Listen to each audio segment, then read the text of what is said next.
ఉద్యమకారుడు ఆయన 2001లోనే గులాబీ జెండా బట్టి కేసీఆర్ నాయకత్వంలో పనిచేసిన ఒక ఉద్యమకారుడు ఇయాల గాలి అనిల్ కుమార్ గారు. అంటే మొదటి నుంచి పార్టీలో ఉండి ఉద్యమాల్లో పనిచేసినటువంటి వ్యక్తి అనిల్ కుమార్ గారు. మరి మనకు కూడా ఒక ప్రజాప్రతినిధి ఉంటే మంచి చెడు కష్ట సుఖాల్లో ఆశ అయ్యే వ్యక్తి.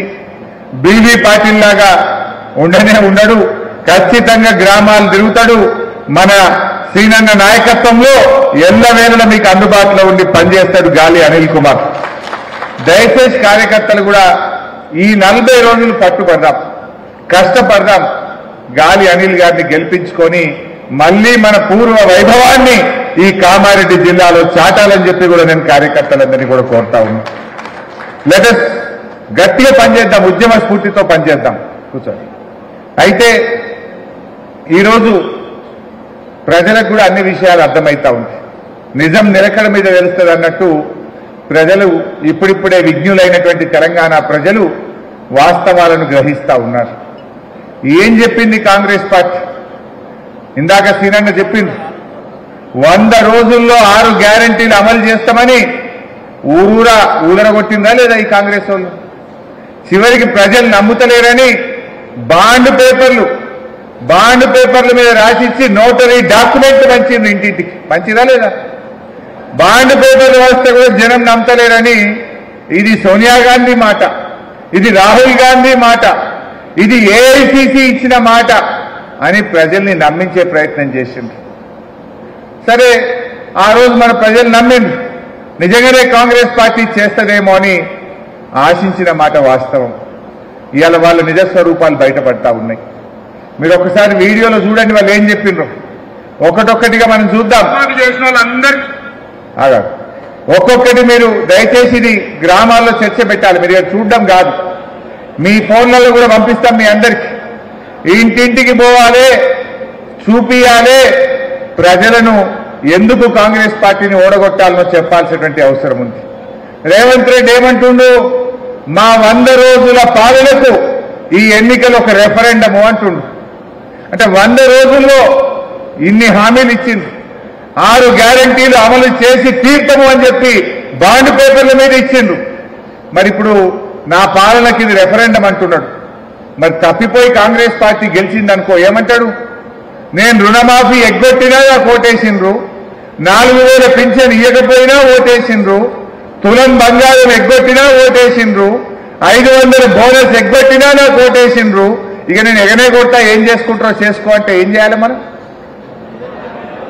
ఇప్పుడు ఈ ఎన్నికల్లో కాంగ్రెస్ ఓడినా రాష్ట్రంలో ప్రభుత్వం ఏం పడిపోదు.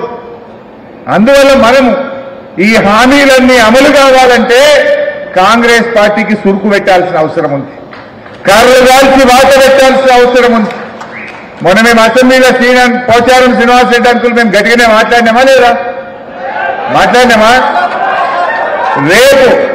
రేపు బిడ్డ రేవంత్ రెడ్డి నువ్వు 2 లక్షల రుణమాఫీ చేయలేదు కనుకనే నిన్ను ఓడగొట్టింది మా వాళ్ళు అని మేము బల్ల గుద్ది గట్టిగా మాట్లాడాలంటే ఈ ఎన్నికల్లో కాంగ్రెస్ పార్టీ గుణపాఠం చెప్పాలి. లేదంటే ఏమంటారు? అరే నేను 2 లక్షలు ఎగ్గొట్టినా నాకే ఓటేసి రూపో అనడా? రేపు మేము కాంగ్రెస్ పార్టీ మెడలు వంచాలంటే, కాంగ్రెస్ పార్టీ ఇచ్చిన హామీలు అమలు చేయించాలంటే ఈ పార్లమెంటు ఎన్నికల్లో కాంగ్రెస్ పార్టీకి గుణపాఠం చెప్పాల్సినటువంటి అవసరం ఉంది. ఇప్పుడు ఒకటొకటి చూద్దాం. ఇక 2 లక్షల రుణమాఫీ మీద ఏం చెప్పిండో ఒకసారి చూడండి. ఇవాళ రుణమాఫీ చేసిన వాళ్ళందరూ నేను విజ్ఞప్తి చేస్తున్నాను. ఎంబడే బ్యాంకు పోయి 2 లక్షలు తెచ్చుకోండి. డిసెంబర్ 9న నేను రాగానే మాఫీ చేస్తాను. ఇవాళ చంద్రశేఖరరావు ఏమనుకుంటున్నా అంటే రుణమాఫీ చేసిన ఓట్లు నాకు పడతాయని. నేనేం చెప్తున్నా అంటే రుణమాఫీ అయిన వాళ్ళందరూ ఎంబడే పోయి మళ్ళీ 2 లక్షల రుణం తెచ్చుకొని డిసెంబర్ 9న నేను అది మాఫీ చేస్తా. కాబట్టి రైతులందరికీ నేను విజ్ఞప్తి చేస్తున్నా. ఎంబడే ఏమన్నాడు? కేసీఆర్ మాఫీ చేసినా మళ్ళీ తెచ్చుకొని డిసెంబర్ 9 నాడే మళ్ళీ చేస్తా అన్నాడు. డిసెంబర్ 9 పోయి జనవరి వాయ్, ఫిబ్రవరి వాయ్, మార్చి వాయ్, ఏప్రిల్కి వస్తుంది. రుణమాఫీ అయిందా? మొన్న మన అందోల్ కాన్స్టిట్యున్సీ రేగోడ్ మండలానికి బ్యాంక్ వాళ్ళు ఊర్లలో పోయి మీరు క్రాప్ లోన్ పైసలు కట్టరా అని నోటీసులు ఇచ్చింది. బ్యాంక్ అధికారులు ఇవాళ ఊర్ల మీద వెనకటి అంజుమాన్ బ్యాంక్ వాళ్ళు వచ్చినట్టు క్రాప్ లోన్లు కట్టుండని ఇవాళ రైతుల్ని వేధిస్తున్నటువంటి పరిస్థితి. మరి ఈయననేమో డిసెంబర్ 9 నాడే మాఫీ చేస్తా అన్నాడు. ఆయన కుర్చీనెక్కేందుకు మాత్రం తొందరపడ్డాడు. డిసెంబర్ 9 సోనియా గాంధీ జన్మదినం, ఆనాడు నేను కుర్చీలో కూర్చుంటా, మొదటి సంతకం రుణమాఫీ మీద పెడతా అన్నాడు. కానీ వెనకకెవడో కాంగ్రెస్ పార్టీ అది కుర్చీ గుంజుకపోతారు అనుకున్నాడు. 9 తారీఖు దాకా ఆగలే, 7 తారీఖు నాడే కుర్చీలో కూర్చున్నాడు. కుర్చీలో కూర్చుంటేందుకు 2 రోజులు ముందెక్కొచ్చిండు, కానీ రుణమాఫీ మాత్రం వెనకకు నొక్కిండు. మరి అందువల్ల మనం గ్రామాల్లో చర్చ పెట్టాలి. మీరు కామారెడ్డి ఊర్లలో 2 లక్షల రుణమాఫీ అయిన వాళ్ళందరూ కాంగ్రెస్ పార్టీకి ఓటేయండి. రుణమాఫీ కానోళ్ళు కారు గుర్తుకు ఓటేయమని ఇలా మనం చర్చ పెట్టాల్సినటువంటి అవసరం ఉంది. కుల్లం కుల్లా ఎక్కువ లొలిలేనిగా ఈ వీడియో చూపించాలి.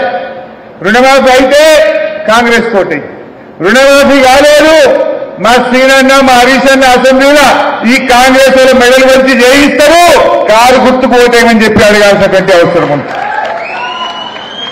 నెక్స్ట్, అత్యధికంగా రైతులు పండిస్తున్న పంట వరి ధాన్యం. ఇవాళ వరికి కనీస మద్దతు ధర 1960 రూపాయలు ఉంది. కానీ కేసీఆర్ చేతిలో రైతులు మోసానికి గురై ఇవాళ దళారులు మిల్లర్లు 1200కు 1400 పెడుతుంది. కాబట్టి 1960 రూపాయలున్న వరి కనీస మద్దతు ధరకు మించి 2500తో వడ్లు కొనే బాధ్యత. 2000 ఏమన్నాడు? వడ్లకు 500 బోనస్ ఇస్తా, 2500 క్వింటాలు వడ్లు కొంటా అన్నాడు. ఇంకా ఒక అడుగు ముందుకేసి, అప్పుడు వానాకాలం ఉండే, వానాకాలం పట్టొస్తుంది, వడ్లు అమ్మడం ఆపుండ్రి,